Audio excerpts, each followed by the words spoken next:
Kapag namatay na yung survivor ng SSS o SSS pensioner, pwede bang kunin ito nung kanyang anak, yung benefits na yon o yung pension? Yan ang tanong ng isa sa ating mga followers. Sabi niya, paano pag namatay na yung survivor pensioner? Pwede ba ang anak kumuha ng benefits?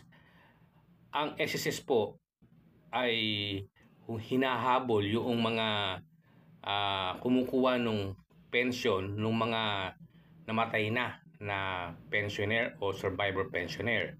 Yung survivor pensioner, ito yung mga nagkaroon ng pension dahil sa ang kanilang asawa ay namatay na active SSS member.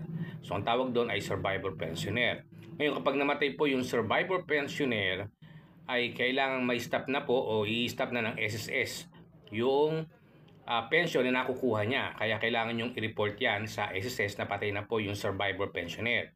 Pag hindi nyo po yan i-report at patuloy na kinukuha nyo yung benefits ng survivor pensioner, ay hahabulin po kayo ng SSS dyan at pwede kayong makasuhan ng fraud or pagnanakaw dahil hindi naman sa inyo, para sa inyo ang pension na yan. Para yan dun sa survivor pensioner. So nalalaman ng SSS yan, nalalaman niya ng SSS at na-check nila sa bangko kung sino yung mga nagwi-withdraw sa ATM. Dahil nyo naman yung mga ATM machine, merong mga camera yan.